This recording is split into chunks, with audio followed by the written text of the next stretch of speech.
up, y'all? It's your girl Brandy, aka Miss B, and welcome to another episode of Give It Grace podcast. How are y'all doing? I hope that y'all are doing good. I hope y'all are feeling good. I'm feeling good. I will say this venture has been stretching me, but I'm so excited about it. I feel like it's good. I feel like it's so good. And let me know if y'all have been feeling the same. I just want to jump right into this episode, y'all. So the first segment of our podcast is called Give Them Some Grace. And this is where we talk about person of influence or celebrity who's out here being dragged in the media and social media streets and see if we could possibly give them some grace. So the person I want to talk about today is Shannon Sharpe. So for those of you who may not know, Shannon Sharpe accidentally streamed on his IG Live while he was engaging in adult activities, y'all. So we didn't see anything. We didn't see a video. We didn't see anything happening, but we did hear the audio. And so it definitely sparked some public reaction. There's actually an article on the Wrap, and the article reads, Shannon Sharpe came clean about a sexual encounter with an unidentified woman that he accidentally streamed to his 3 million plus followers on Instagram Live this week, saying he is embarrassed but was just being a healthy, active male. So the NFL great and ESPN presenter said on Wednesday during his Nightcap podcast that he had never used Instagram Live before and was unaware of what happened until an assistant who helps run the account stopped the stream after a minute and a half. The camera did not show what was going on, but the audio is clearly an encounter between Sharpe and an unidentified woman. Obviously, I'm embarrassed, Sharpe said, speaking with guest Chad Ochocinco. As someone that is extremely, extremely private, and to have one of your most intimate details, the audio, heard for the entire world to hear, I'm embarrassed for a number of reasons. And I want to bring this up because I definitely want to see if we could give Shannon Sharpe some grace. Shannon Sharpe accidentally did it. Right? He accidentally did it. And during his response on his podcast, Nightcap, he does own up to the mistake, right? He expressed his embarrassment. He explains that he's new to using Instagram Live. But he also says, hey, I'm a healthy, active male, and I've been telling y'all that I know my way around the bedroom, and y'all really shouldn't be shocked. But he was acknowledging and owning up to the accident, right? And I want to see if we can give him some grace specifically because Shannon Sharpe is 56 years old, y'all. He's 56, okay? So if you could think about, people in your life who are around that age, they don't always know their way around technology, right? And they sometimes make mistakes. They sometimes butt dial us, or they don't know how to turn the volume down on their ringer, or whatever the case may be. Let's definitely acknowledge the fact that Shannon Sharpe, he in sharp shape. That's a fact. But he's still a little bit older. And like he said, he never had used Instagram Live before. So that's one of the reasons why I think we should give him some grace. So when things happen like this, it really shows us the human side of our public figures. So Shannon Sharpe, he made a very big mistake in a very public way. We do recognize that.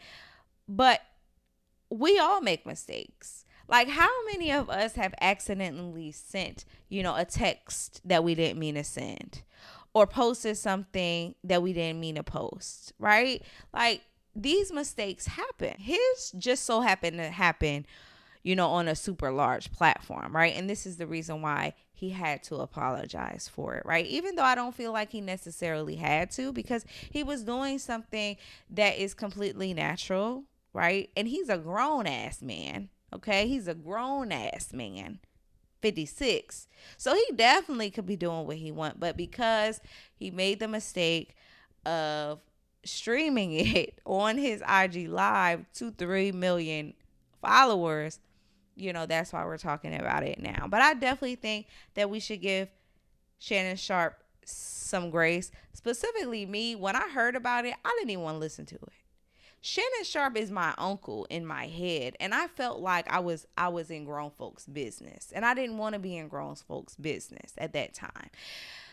So I really didn't really listen to it, but I do have a lot of respect for him, and I have to respect him because he definitely owned it. He apologized for it, but he also let y'all know, hey, I ain't gay today. I ain't gay today. Okay, so can we please give Shannon Sharpe some grace?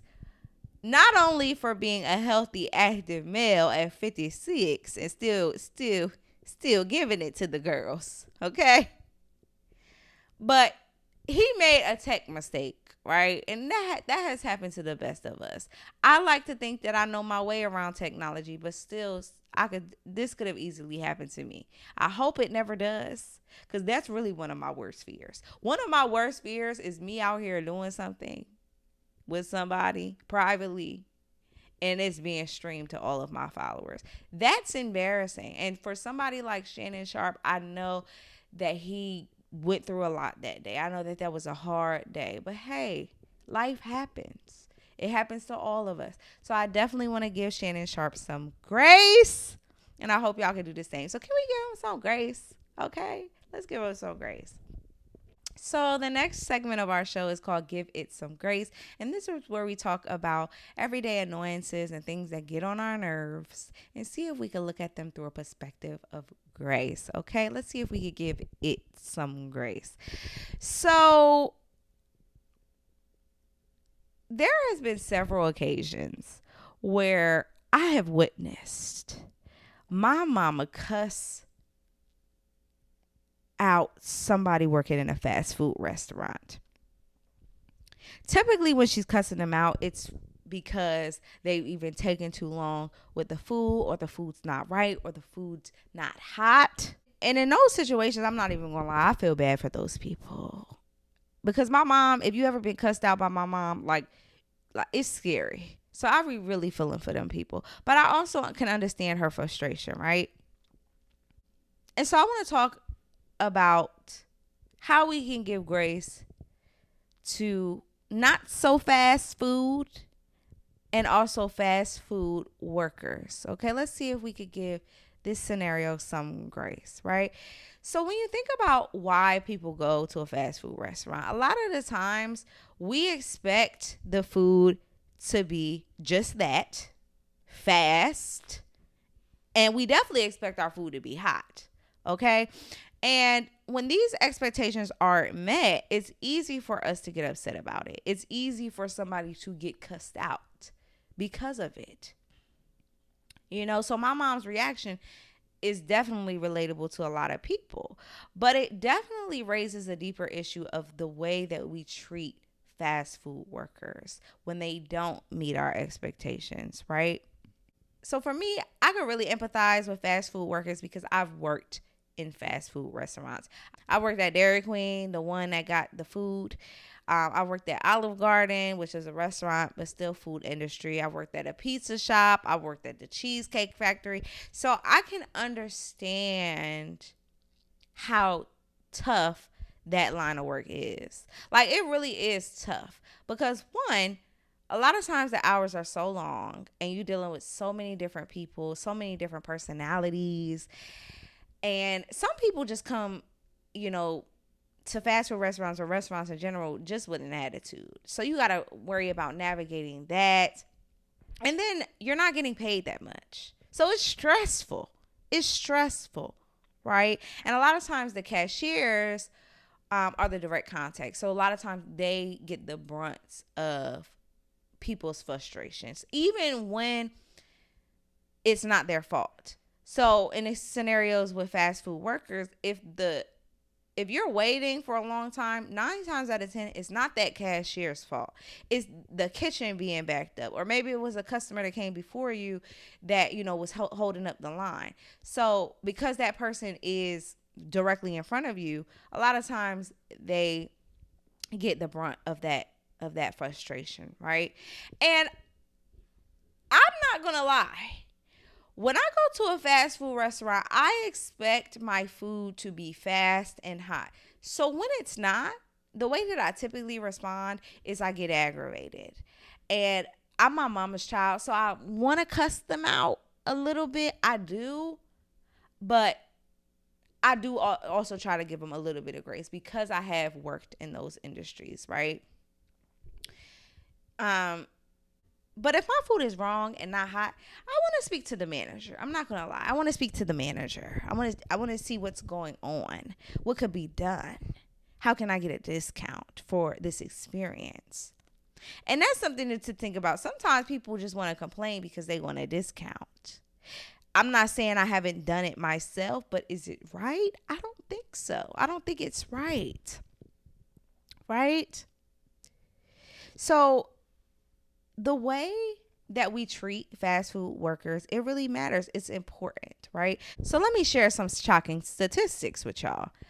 There's a Grove Street article, right? And it reports over 700 instances of violence against McDonald's employees, right? So it's actually really dangerous to work in a fast food restaurant. So the article says earlier this year, the nonprofit National Employment Law Project released a report titled Behind the Arches: How McDonald's Fails to Protect Workers from Workplace Violence. It begins with a series of horrifying stories. There was a drive-through customer in South Carolina who threw hot coffee on a 16-year-old employee over the weight of an order of fries.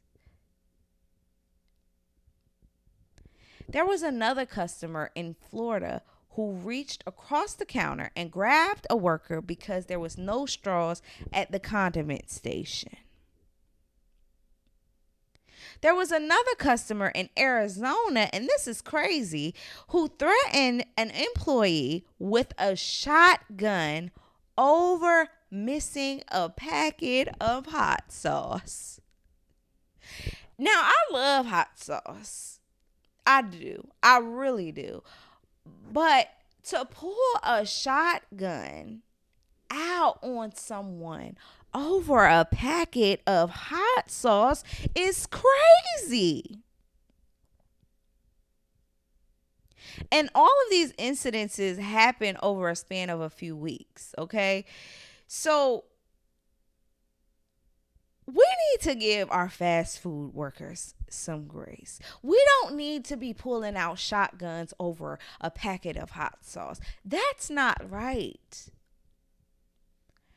That's really insane if you think about it. Like, somebody really went back to their car, pulled out a shotgun, aimed it at the worker over a packet of hot sauce. They don't get paid enough for that. They do not get paid enough for that. When you got to go into work every day and your life is at risk, that's crazy. We definitely need to give our fast food workers some grace. And I think that this could be a twofold grace, right? Because I definitely want to give, customers like my mom, who expect certain things out of their fast food restaurants, right? If you're frustrated for waiting for food, that's supposed to be quick, a lot of the times that'll do it. That'll do it because it's supposed to be quick. We decided to go to a fast food restaurant and not a regular restaurant because maybe we're in a rush. Maybe we didn't anticipate spending 30 minutes in a drive-thru. So I definitely want to give people who are hungry in a rush some grace. Because that's why we go to fast food restaurants. But I mostly want to give workers some grace. The workers of these fast food restaurants, the employees, because they deal with a lot.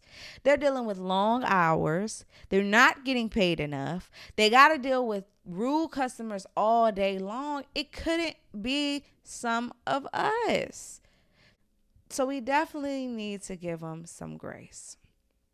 So can we extend grace to all of the dedicated fast food employees, understanding that their job is complex And it couldn't be some of us, okay? Give him some grace. Give him some grace. So, the last segment of our show is called Give Me Some Grace. And this is the segment of the show where I share personal experiences and stories of times where I could have given more grace or received more grace. And it's also the opportunity for you listening to share your personal experiences of times where you could have given more grace or received more grace. So, the story that I'm going to share with you guys today is extremely personal. Okay. It's a time where I definitely didn't handle things the way I should have, but I definitely learned from it. So I went out for my 22nd birthday to the club, and it was this guy there, and he was trying to talk to me. And I'm used to guys trying to talk to me, and I typically have a playbook that I have to tap into to politely decline their request. But this guy, he was really persistent, right? He was really, really persistent. And, he was asking me for my number. And I was like, I'm going to just give him my number. Had no intention of actually talking to him or starting anything with him, but I did give him my number. So it took me a couple of weeks to actually respond to him because he was texting me. And one day he just happened to call me. I was like, let me answer this guy. He's been texting me. I'm kind of ignoring him. Let me see what he wants. So I ended up talking with him, and we ended up talking all night. And honestly, he was just an amazing guy. He was just amazing. He was everything that at the time I thought that I wanted in a guy.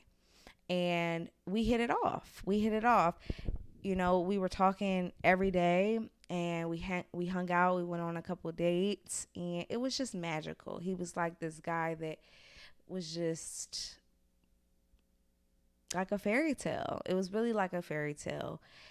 He was showing me all of the right things, everything that I wanted at that time or thought I wanted at that time, romance, attention. He's calling me every night. He's involving me in his world. I'm meeting his family, all of these things. And then really rather quickly, to be honest, within the first few months of us dating. And so I had really built this deep connection with him. And I really felt like he was like that guy for me, at least at that time. So fast forward to about 6 months later, everything is still like a fairy tale. Everything is wonderful. It was this one night where he was kind of like distant. So I knew he had went out with his friends, but he was just acting like distant. So he ended up picking me up one night, and he kissed me, and like the kiss was just different. Like the kiss just gave different. And I couldn't put my finger on it, but it felt different. And some of y'all ladies, y'all know, like women, we have an intuition when things just don't sit right with us. And that kiss, it just didn't sit right with me. Right? It really gave that he had been kissing somebody else, to be honest, because it was more extravagant than it was normally. So I ended up going with him to his apartment, and he ends up falling asleep. And I'm up just still thinking about that kiss. Like something just didn't seem right with me. And at the time, it was the time where, like, I don't know if y'all remember when fingerprint to open your phone was like a new thing. So I knew that he had that, and I knew that if I could get his fingerprint, then I could open his phone. So something told me to do that. And so I did that. And this is the thing. Whenever you go looking for something, you will definitely find it. That's a red flag in itself. If you feel like you need to check your significant other's phone, 9 times out of 10, you're going to find exactly what you're searching for. And in this case, I definitely did. So I used his fingerprint while he was sleeping. Yes, I used his fingerprint while he was sleeping. And unlocked his phone. And so, of course, I went immediately to his text messages. And so I'm scrolling through his text message, and I see this name, Ron. And I'm like, Ron, who's Ron? I didn't know he had any friends named Ron. So I go and I open the messages. And y'all, it was like a plot twist on a movie. Like, I didn't see it coming. And I really do feel like it could have been God telling me to go through his phone because something just wasn't right. And I really do feel like it's that intuition that just tell you to do something. You don't know why, because before that day, it was really no signs that he was doing anything with anybody else. It seemed like he was just the perfect guy. So I'm going through the messages and I see a bunch of messages between him and this person. And it really sounds like the stuff that he would normally say to me. Like, baby, I miss you. Baby, this, how's your day going? How are you, beautiful? All of these things. So I know that this isn't a guy. Like, I know that at this point. I know it's a girl. And I don't even look no further. At that time, I literally would just react off of emotion. So as soon as I seen those messages, I woke his ass up. And I'm like, yo, what is this? Who is this girl that you're talking to? And of course, he's like, oh, you went through my phone. I'm like, yes, I went through your phone. Yes, I went through your phone. And, you know, I'm trying to get some lick of truth out of him. So I'm asking him, like, did you kiss this girl? Did you take this girl out? Did you have sex with this girl? And of course, he's like, no, no, no, no, no. Right? So I end up taking his phone back. And of course, he's trying to get his phone from me. But I end up calling a girl. Right? So when I call, you know, he hangs it up real quick. And when I tell y'all, it was like seconds later and the girl was calling back.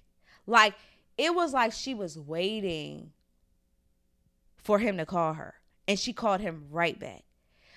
So when she calls back, I answer the phone and I'm like, hey, this is such and such girlfriend. Did you know he had a girlfriend? And I want to know the extent of y'all relationship. So she's like, no, I didn't know he had a girlfriend, and basically tells me what I need to know. And she tells me that he was with her and they had sex multiple times and all of the things that you never want to hear about your boyfriend who you think is perfect. So, y'all, I reacted in a way that I didn't even think was possible. I didn't even know that anger, that rage was in me. Like, I couldn't control it. It took over me. It was like an exorcism or something. Like, to be honest, like dead ass, it was like an exorcism, because I didn't even know that was possible for me, that it was possible for me to react that way. I'm yelling, I'm screaming, cussing him out. I'm trying to hurt this man the way that he hurt me. I want him to feel the same pain that I was feeling in that moment. And mind you, I'm only 5 foot. I'm a shorty. And this guy was like 6'2". So I was really trying to bring him down to my level. And I did a lot of things that I'm not proud of. At all.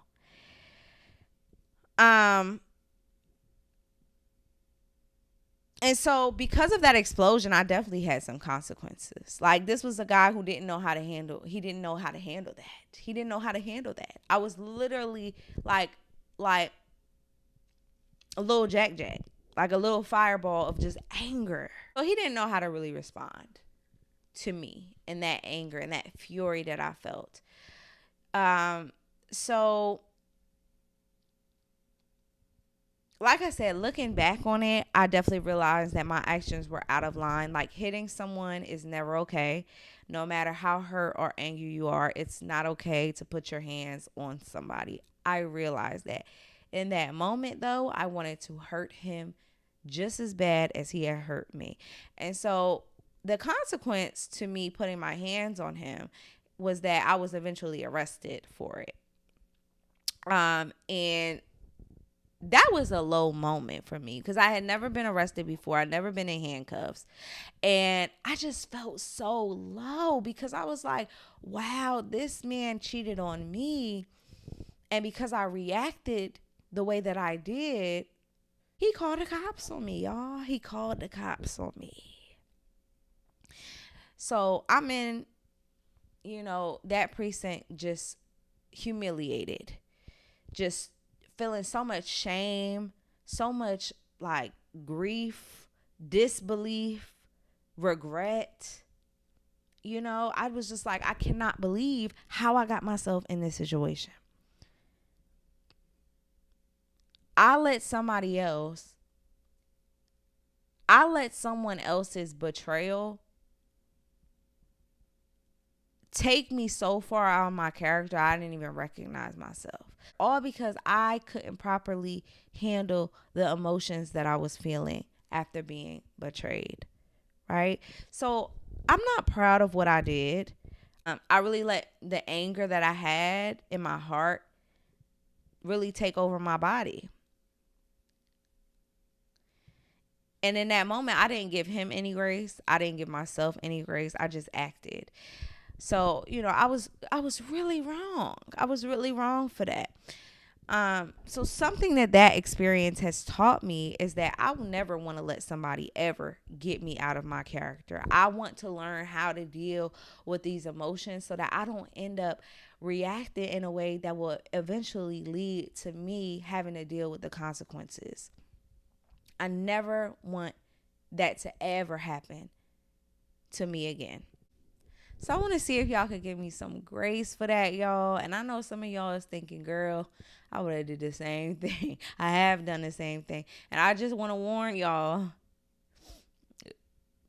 the consequences is not worth it. It's not worth it at all. If we just take a step back and give it some grace, give ourselves some grace so that we don't end up in a jail cell, I think that's something that we can do. Okay, so y'all can y'all give me some grace for this? Because I need it. I need it. I need it. I need it.